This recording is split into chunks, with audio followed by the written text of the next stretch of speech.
الحمد للہ رب العالمین بارئ الخلائق اجمعین باعث الانبیاء والمرسلین والصلاة والسلام علی حبیبہ وخیرتہ حافظ سرہ ومبلغ رسالاتہ ابی القاسم محمد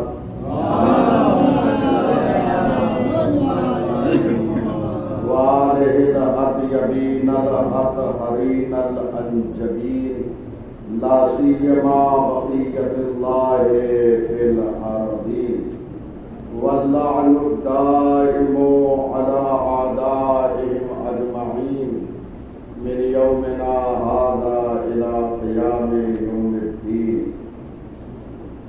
اما بعد فقد قال اللہ الحکیم فی کتابہ الکریم وَإِذَا قِيلَ لَهُمُ اتَّبِعُوا مَا أَنزَلَ اللَّهُ قَالُوا بَلْ نَتَّبِعُ مَا وَجَدْنَا عَلَيْهِ آبَاءَنَا أَوَلَوْ كَانَ الشَّيْطَانُ يَدْعُوهُمْ إِلَى عَذَابِ السَّعِيرِ.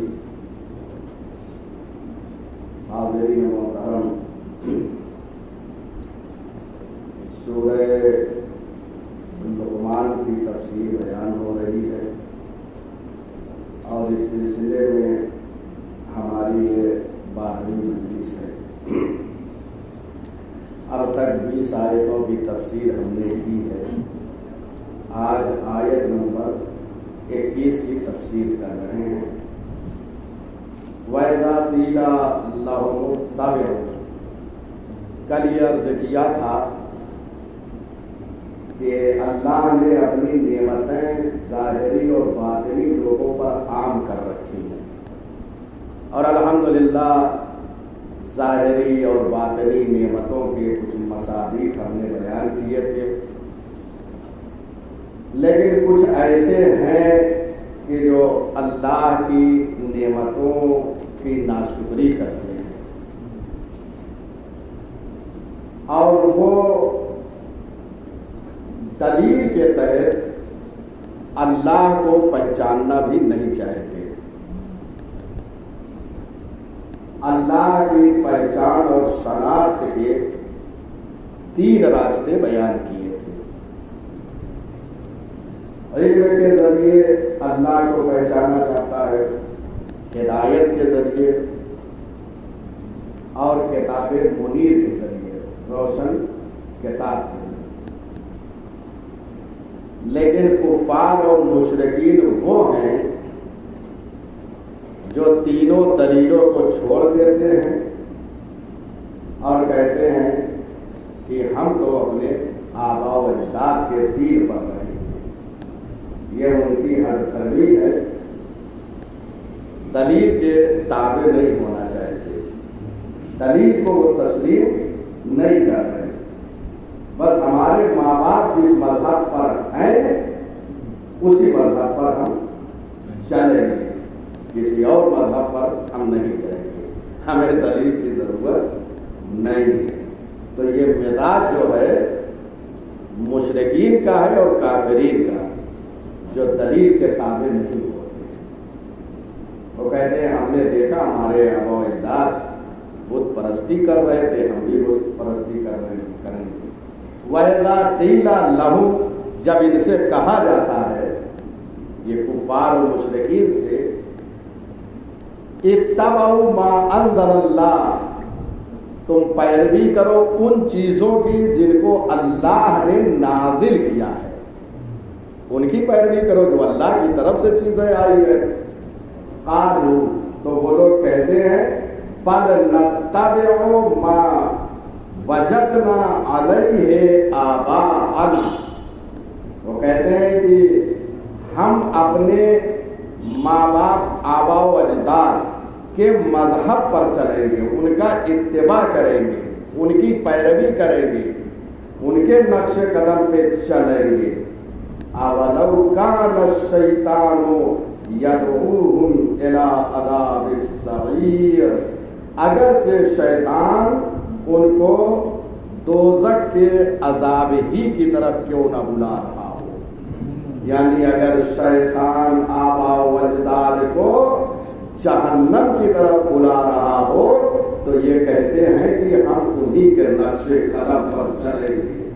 ہمیں دلیل اور قرآن کی ضرورت نہیں ہے کہ ہم اللہ کو جو ہے پہچانے، اس کی معرفت حاصل کریں. تو آپ نے ملاحظہ فرمایا کہ دنیا میں دو راستے بن گئے. ایک خدا پرستی کا راستہ ہے، چاہے آپ اللہ کی عبادت کریں، اس کی پرستش کریں، اور چاہے شیطان کی پرستش کریں. تو آپ نے ملاحظہ فرمایا کہ شیطان ان کو جہنم کی طرف لے جا رہا ہے، لیکن یہ جو ہے شیطان کی پرستش کر رہے ہیں.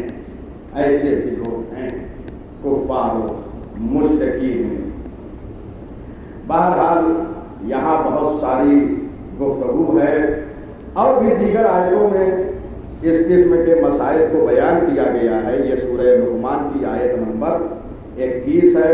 اگر آپ ملاحظہ فرمائیں تو سورہ مائدہ میں بھی ایک آیت اسی قسم کی آئی ہے، مشرکین اور کفار کے حوالے سے. آیت نمبر 104 وہاں پہ ہے وَإِذَا قِيلَ لَهُمْ تَعَالَوْا إِلَىٰ مَا أَنزَلَ اللَّهُ وَإِلَى الرَّسُولِ. جب ان سے کہا جاتا ہے کفار و مشرکین سے کہ آؤ تم ان چیزوں کی طرف جن کو اللہ نے نازل کیا ہے، قالوا حسبنا، تو کہتے ہمارے لیے کافی ہے، ما وجدنا علیہ آباءنا، ہمارے لیے کافی ہے جس پر ہمارے ماں باپ ہیں. ادھر ان کو بلایا جا رہا ہے اللہ نے جو کچھ نازل کیا اس پر ایمان لاؤ، تو کہتے ہیں ہمارے لیے یہ کافی ہے. تو جب مشرک رہے تو کہا ماں باپ کافی ہیں، جب بظاہر اسلام لائے تو کہا قرآن کافی ہے. عجیب لفظ ہے. جب وہاں پہ مشرکین میں تو کہتے ہیں ماں باپ کافی ہے. اگر حضور نے کہا قرآن ادھر کو چھوڑ رہا ہو تو کہہ رہے قرآن کافی ہے.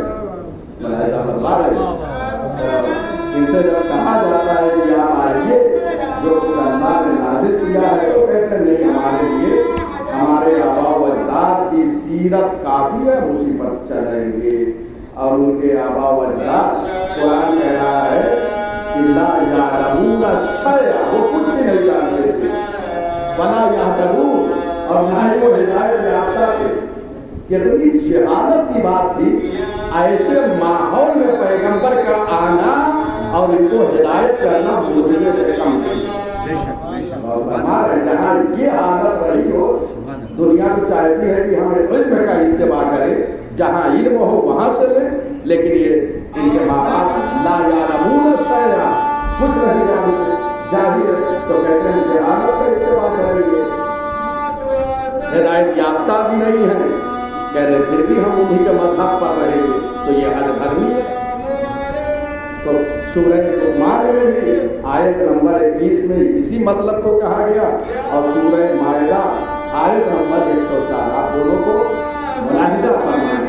یہ دونوں آیتیں جو ہے کفار و مشرکین کو جو ہے وہ دعوت دے رہی ہے. جو کچھ اللہ نے نازل کیا ہے قرآن، قلب پیغمبر پہ نازل کیا، قرآن پر ایمان لاؤ. جو کچھ پیغمبر لے کر آئے ہیں اس پر ایمان لاؤ، تو انکار کر دیتے ہیں کہ ہمیں نہیں چاہیے، ہم اپنے آباء و اجداد کی تقلید کریں گے، انہیں کی پیروی کریں گے. چنانچہ اسی پر وہ باقی ہیں. اور دیکھیے کہیں چاہے شیطان انہیں جہنم کی طرف کیوں نہ لے جا رہا، پھر بھی ہم اسی طرح رہیں گے. ہے کوئی ایسا کہ جہنم کی طرف جا رہا ہو کہہ رہے جائیں گے ہم؟ تو یہ جہالت ہے. ہر دھرمی ایسا نہیں. اب یہاں سے وہ لوگ جو اللہ کے سامنے تسلیم ہو گئے ہیں، جو مسلمان ہو گئے ہیں، اب آیت نمبر 22 یہاں سے آغاز ہو رہا ہے.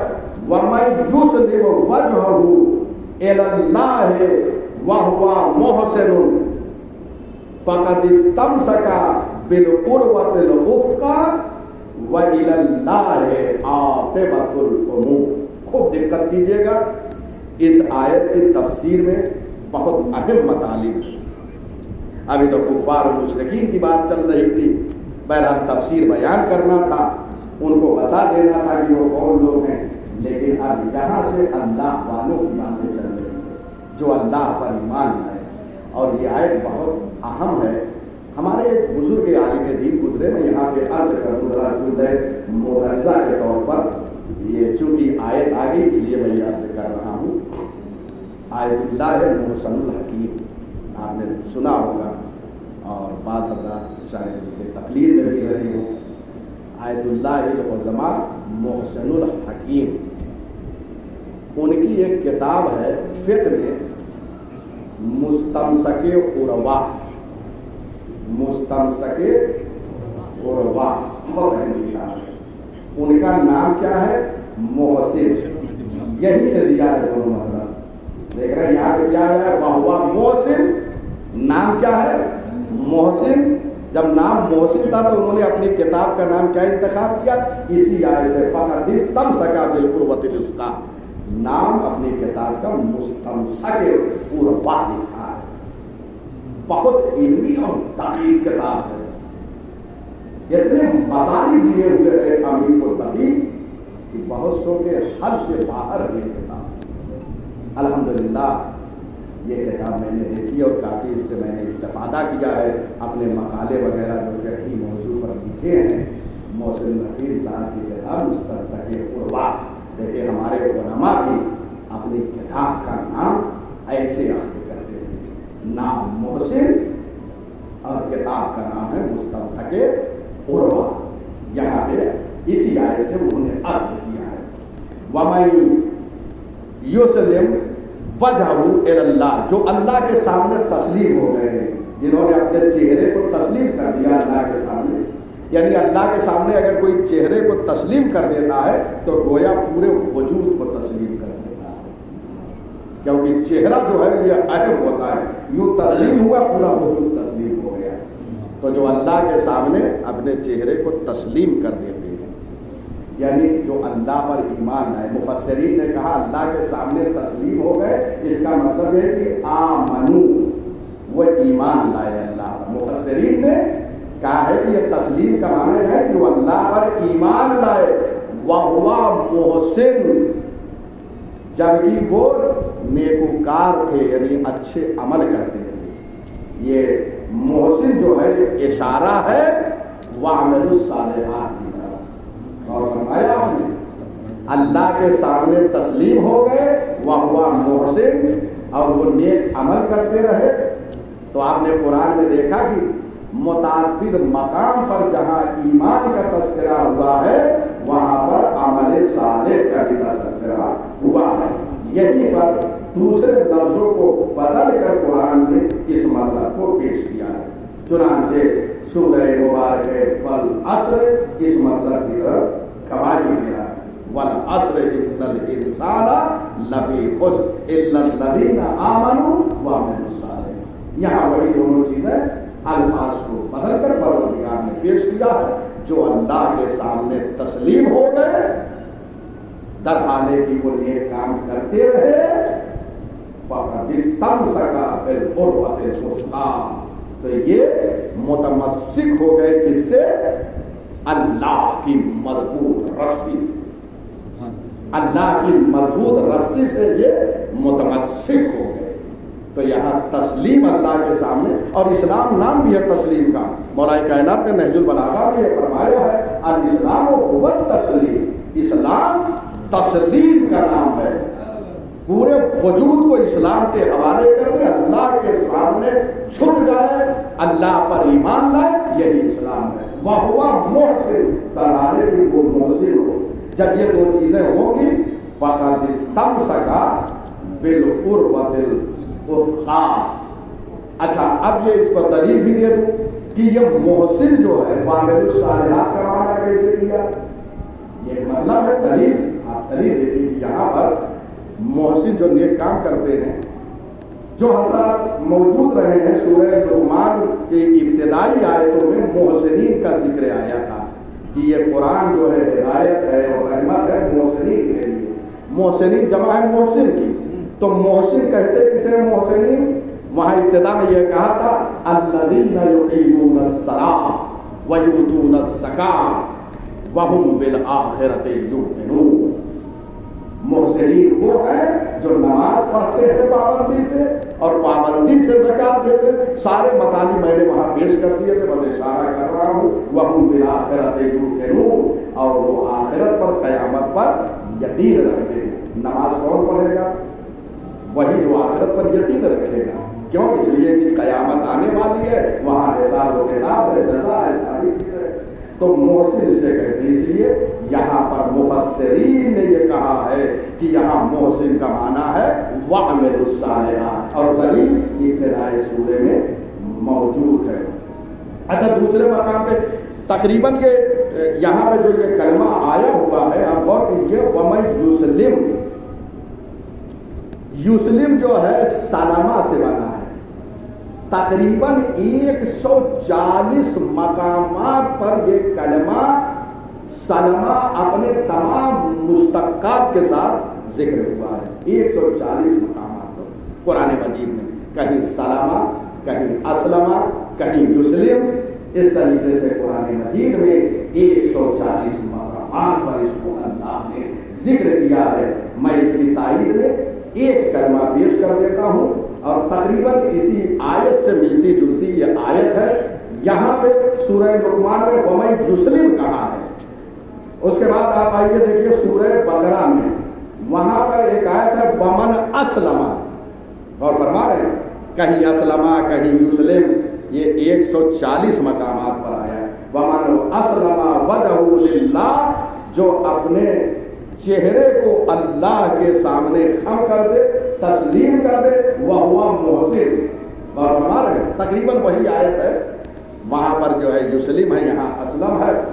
درحالے کہ وہ محسن ہو، فَلَهُ أَجْرُهُ عِندَ رَبِّهِ. یہی وہ لوگ ہیں کہ جن کے لیے اللہ کے پاس اجر ہے، ثواب ہے. اور فرما رہے ہیں، اور یہ انہی لوگوں کو آزاد کہا گیا. آخر میں تمام کر رہا ہوں ایک حدیث مبارک اسی آئے کریمہ کے ذیل میں، کہ اب یہ جو اللہ کے سامنے خم ہو گیا، خم تو بہت لوگ ہیں، کیا سب نجات پا جائیں گے؟ یہ بہت اہم مطلب ہے، اس کو حل ہو رہا ہے.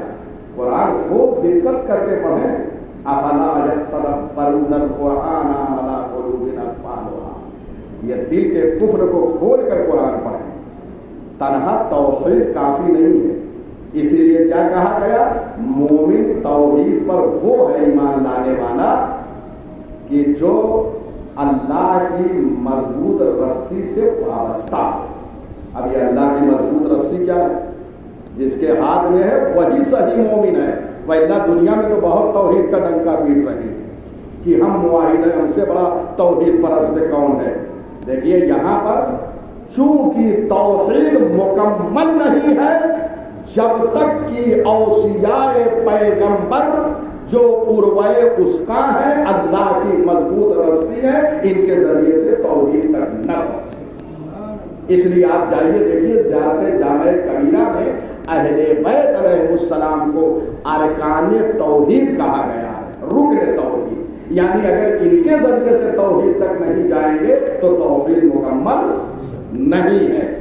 اور بھی دیگر روایتوں میں معصوم فرماتے ہیں بنا عبد اللہ و بنا عرف اللہ. ہمارے ذریعے سے اللہ پہچانا گیا، اس کی عبادت ہمارے ذریعے سے ہوئی. اگر یہ نہ ہوتے تو وہ پہچانا نہ جاتا. تو توحید جو ہے ان کے ذریعے سے. اور وعدے کر دوں، امام رضا غریب علیہ السلام کو جب ہارون الرشید مدینے سے مرو بلایا ہے تو امام نیشاپور تشریف لے گئے ہیں، اور وہاں پہ علماء و محققین کی جماعت نے فرزند رسول اللہ سے یہ کہا ہے کہ فرزند رسول آپ کوئی حدیث بیان فرمائیں جو آپ نے اپنے آباء و اجداد سے سن رکھی ہو. تو امام نے وہاں پہ حدیث سلسلۃ الذہب کو بیان فرمایا ہے. حدیث سلسلۃ الذہب اس حدیث کو کہتے ہیں کہ جس حدیث میں سارے راوی معصوم ہوں اسے حدیث سلسلہ الذہب کہتے ہیں. یعنی سونے کی چین جیسے جسے ہم کہتے ہیں اردو زبان میں، ذہب کے معنی سونا، سلسلہ کے معنی چین، یعنی سونے کی چین جیسے ہوتی ہے، قیمتی ہوتی ہے. حدیث مبارک میں سارے راوی معصوم ہیں. اب اگر اس حدیث میں صرف گفتگو کروں تو کافی وقت ہو جائے گا، تو اس حدیث مبارک کو حدیث سلسلۃ الذہب کہتے ہیں. امام نے وہاں پہ فرمایا ہے، حدیث قدسی میں ہے کہ اللہ نے یہ فرمایا کلمۃ لا الہ الا اللہ حصنی، کلمہ لا الہ الا اللہ میرا مضبوط قلعہ ہے. فمن دخل حصنی امن من عذابی، جو اس قلعے میں آ گیا وہ میرے عذاب سے محفوظ ہو گیا. یہ کہا، ارشاد فرمایا، توحید کو بیان کر دیا. امام آگے بڑھے تھے، امام نے فوراً کہا رک جاؤ، تنہا توحید کافی نہیں ہے، کچھ شرائط ہے. وَأَنَا مِن شُرُوطِهَا، واضح ہو گیا کہ عروہ اس کا یہی ہے. ان کے ذریعے سے اگر توحید تک جاؤ گے تو توحید مکمل ہے، ورنہ ان کے بغیر اللہ توحید کو قبول کرنے والا نہیں. یہ ہے مفہوم، یہ ہے مفہوم.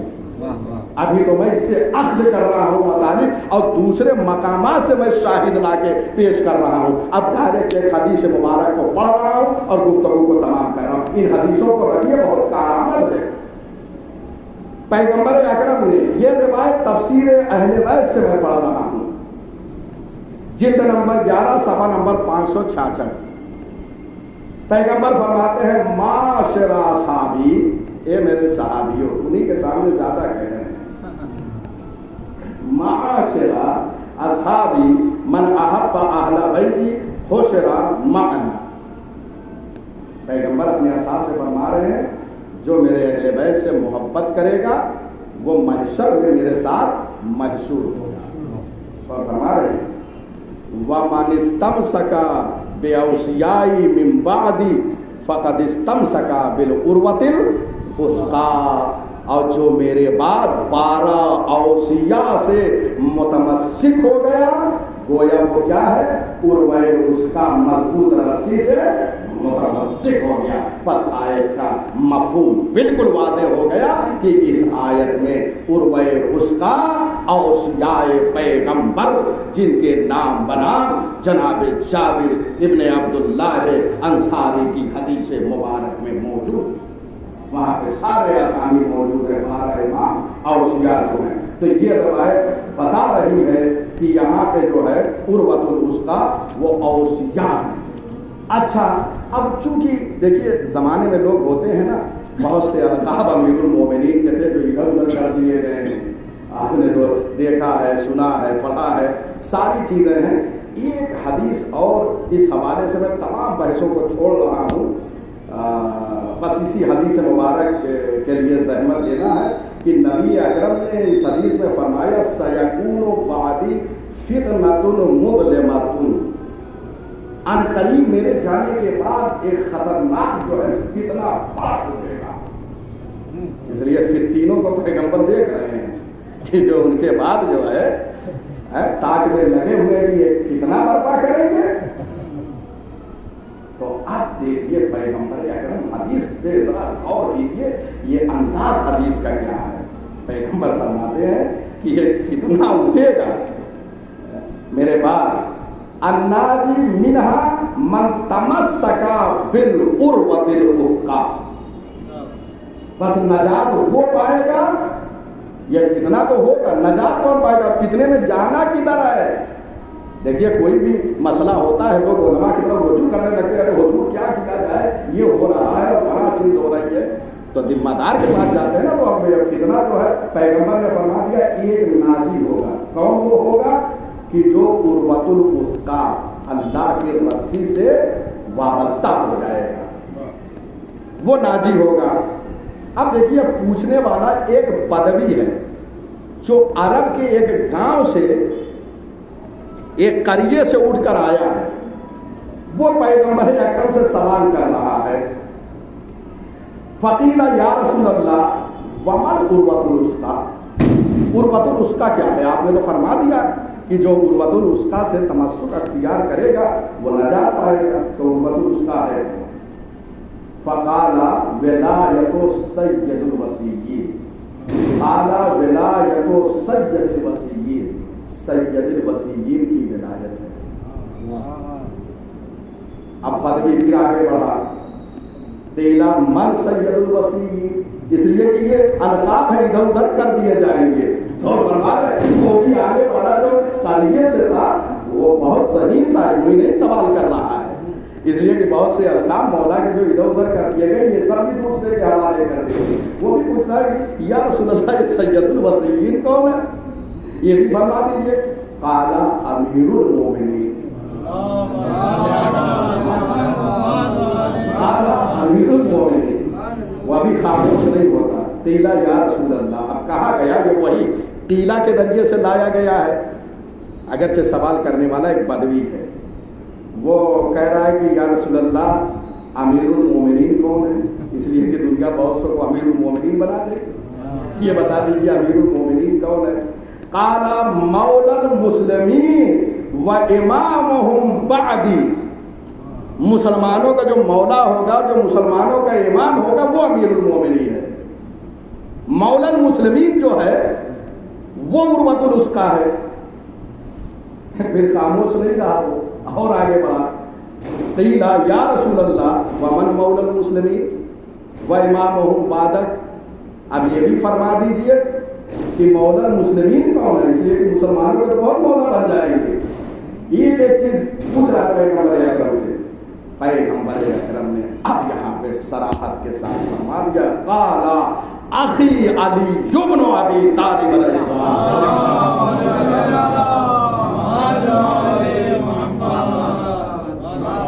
اب کہاں سے لائیں گے علی ابن ابی طالب؟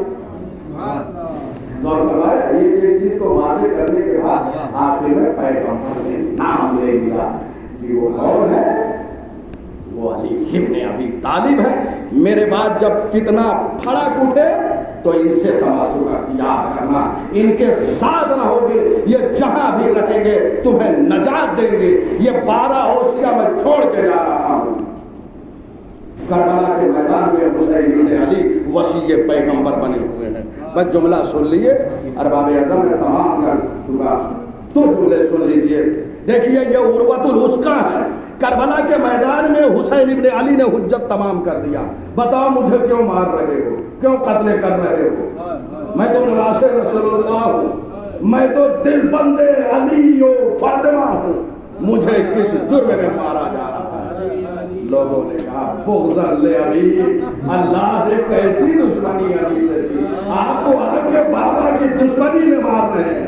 ارباب ازا کربلا کے میدان میں حسین ابن علی کے جناب شہید ہو گیا، 72 ساتھیوں کے ساتھ زہرا کا لال کربلا کے میدان میں صبح سے لے کر عصر تک سب کے لاشیں طرح زہرا کا لال پایا ہے۔ لیکن اے ارباب ازا، جب میں نے مقتل پڑھا تو 2 لاشیں کربلا میں ایسے نظر آئے جن لاشوں کو حسین نہیں اٹھا سکے۔ ارباب ازا رونے کے لیے یہ کافی ہے قیامت تک۔ کربلا میں 2 لاشیں ایسے ہیں جنہیں حسین نے نہیں اٹھایا ہے، ایک عباس کا لاشا، ایک کڑیل جوان علی اکبر کا لاشا ہے۔ اجرکم اللہ، مولا آپ کو کوئی نہ دے سوائے غم سید الشہداء کے۔ 2 لاشیں حسین نے نہیں اٹھائے ہیں، جانتے ہیں جب سب کے لاشیں حسین نے اٹھائے تو یہ 2 لاشیں کیوں نہ اٹھائے؟ ایک تو عباس کی جہاں وصیت ملتی ہے میرے لاشیں کو نہ اٹھائیے، وہی یہ بھی ملتا ہے کہ عباس کے لاشیں کو ظالموں نے ٹکڑے ٹکڑے کر دیا تھا۔ اجرکم اللہ، اجرکم اللہ۔ پروردگار آپ کو کوئی غم نہ دے سوائے غم سید الشہداء کی۔ عباس کا لاشا اٹھانے کے قابل نہ تھا، ساحل فرات پر لاشا عباس کا رہ گیا، حسین لاشا نہ اٹھا سکے۔ اور دوسرا لاشا اپنے کڑیل جوان کا آیا خیمے تک، لیکن اٹھایا حسین نے نہیں۔ کیوں؟ اس لیے لاشا ٹکڑے ٹکڑے ہو گیا تھا۔ اگر حسین اٹھاتے